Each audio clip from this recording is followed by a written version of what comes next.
I'm Sandro. I'm with Galfer Brakes. And I'm Aaron, and I'm with the same company. We're going to be talking about brake pads today.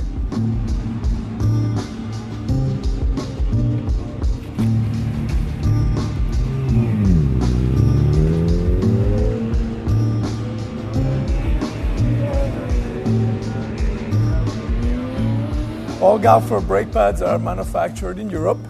Inside of the Galfer family of brake pads, we have many different composites. Let's start with the street compound, which is our black 1054 compound, our semi-metallic pad. We call it our workhorse pad, and the reason for that is that it works on just about everything and in all types of environments. So no matter what you're doing, if it's normal trail riding or you're just commuting back and forth to work, this is the pad that we recommend. Or if you like the type of feel and response, mileage that you're getting out of your OEM pad, that's the type of pad we're going to recommend for you because it's going to give you the similar characteristics. It's semi-metallic and it's very, very easy to the rotors. So compared to your stock pads, it probably gives you the same feel. It's just not as aggressive to the rotor. The next step up from a semi-metallic brake pad would be what we call the double H composite pad. Double H is a friction rating. You have friction ratings that are GG rated, GF rated, double H. Double H, in this case, double H means that the brake pad has excellent friction when it's cold and it can run at a very high temperature when it's hot. At both ends of the spectrum, the brake pad is giving you good feel. The materials themselves are made out of ceramic composites. They give you a little bit more feel and a little bit more bite than semi-metallics.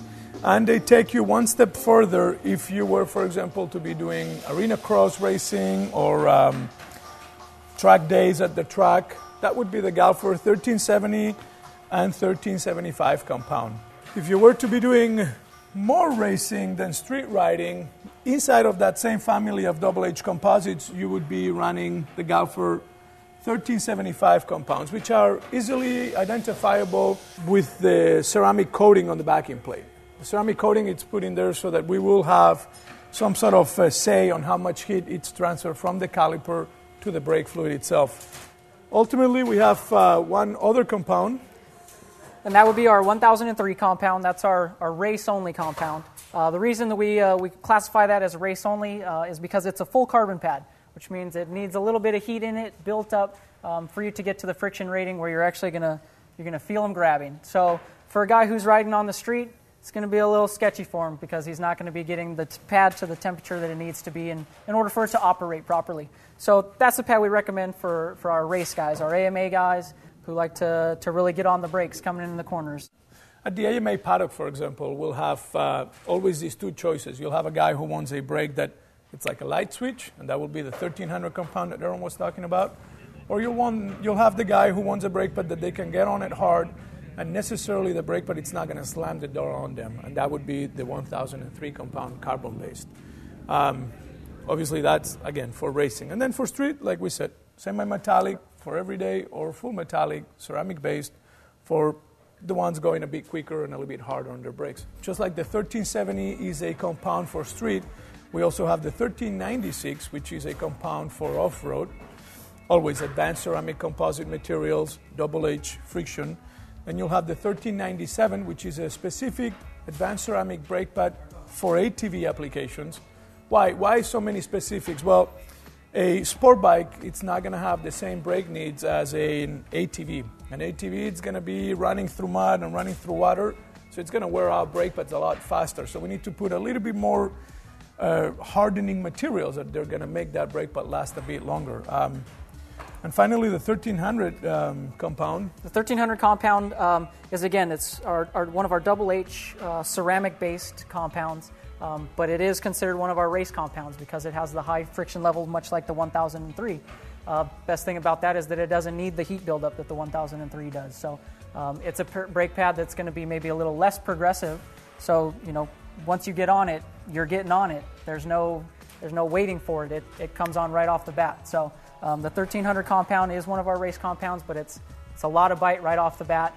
Gets stronger and stronger.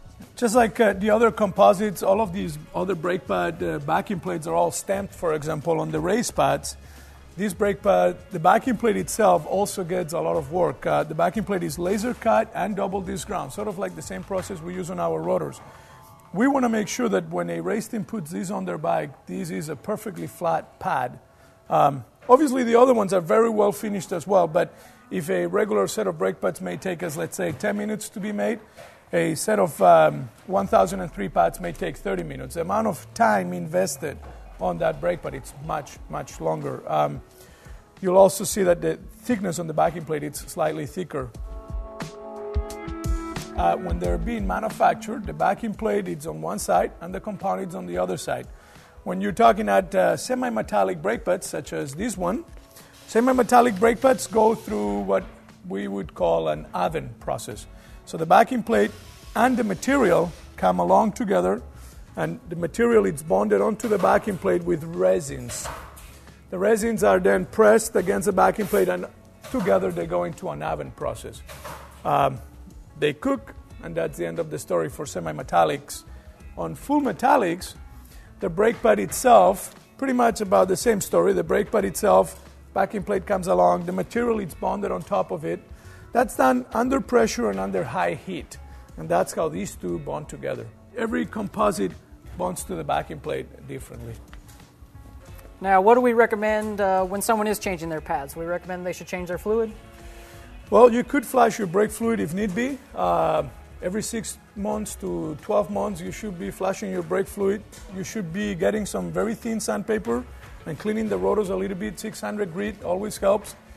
Towel and dry the rotors off, you know. That's always a little bit of maintenance to your brakes, never hurts, definitely.